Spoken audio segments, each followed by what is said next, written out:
Il est temps de recevoir notre invité de la semaine. Aujourd'hui, il s'agit de Daniel Joanneau. Bonjour. Bonjour. Vous êtes un ancien diplomate. Vous êtes ici à Monaco pour présenter un ouvrage. On est au lycée technique et hôtelier. Vous allez donner une conférence dans quelques instants, organisée conjointement par le Pen Club, l'Alliance française et le Monaco Press Club. Vous avez écrit, je l'ai dit, un ouvrage qui s'appelle « Dictionnaire amoureux de la diplomatie ». C'est-à-dire, qu'est-ce que vous avez voulu faire passer comme message aux lecteurs ? Les gens savent mal ce que font les diplomates. Il y a eu dans la littérature française souvent pas mal d'ironie. Oui.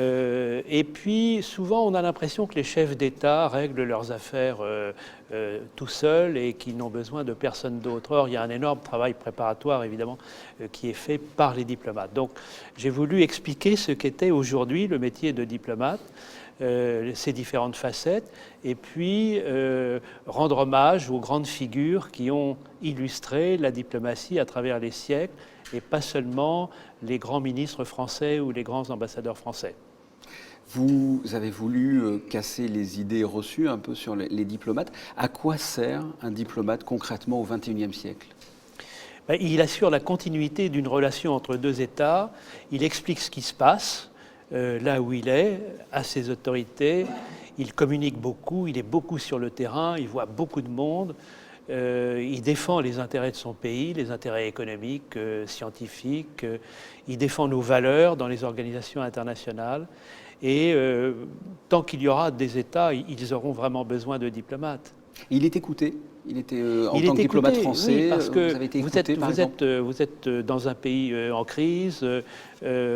Paris vous écoute, Paris ou votre capitale vous écoute. Vous avez du crédit parce que vous êtes celui qui est vraiment au centre de la situation. Et c'est un métier d'action, c'est un métier de proposition. C'est pas du tout un métier contemplatif.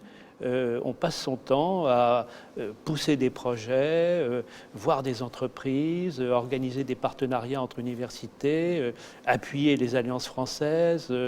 C'est un métier vraiment un métier d'action et très varié, qui donne l'occasion de servir dans des pays très différents ou dans des organisations internationales très, très différentes.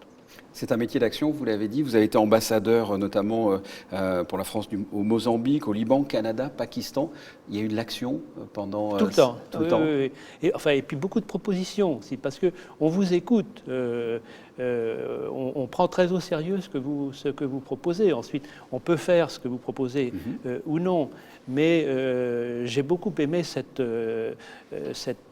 position du diplomate qui est à l'écoute du pays ou à l'écoute de ses partenaires dans une organisation internationale et qui voit où est l'intérêt de son propre pays et quelles propositions il faut faire.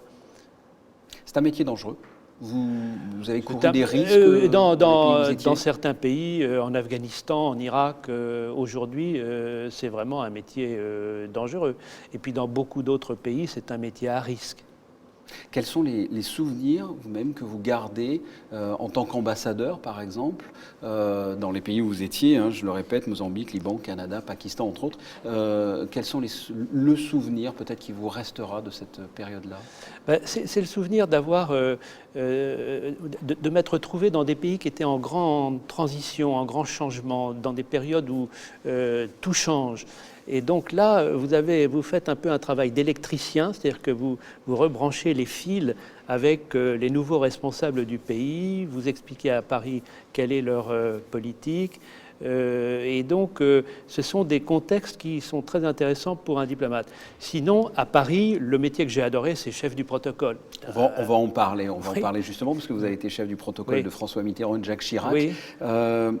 Quel souvenir vous gardez déjà de François Mitterrand ou l'anecdote que vous pouvez nous raconter sur... Le souvenir que je garde des deux, c'est le souvenir d'une très grande fierté de les avoir accompagnés à l'étranger. François Mitterrand avait un aura extraordinaire quand il se déplaçait à l'étranger. Jacques Chirac, avec une personnalité différente, très chaleureuse, avait aussi beaucoup de prestige. Et puis, et Laurent Stefanini, qui a été chef du protocole, pourrait en témoigner aussi. On a l'occasion de rencontres absolument exceptionnelles. Vous passez 20 minutes avec Mandela dans l'hélicoptère qui vous conduit d'Orly au château de Rambouillet, ou bien 3 jours avec le pape Jean-Paul II. Voilà, enfin, ce sont des moments privilégiés. Après tant d'années à avoir travaillé pour la France, votre livre s'appelle Dictionnaire amoureux de la diplomatie. Après tant d'années à avoir travaillé pour la France, est-ce que vous êtes toujours amoureux de la diplomatie? Ah oui, oui, plus que jamais. Oui, Ouais. je trouve que c'est un métier magnifique. Cet entretien s'achève. Merci d'avoir répondu Merci à à mes vous. questions. C'est un honneur pour moi d'être reçu à Monaco. Merci beaucoup.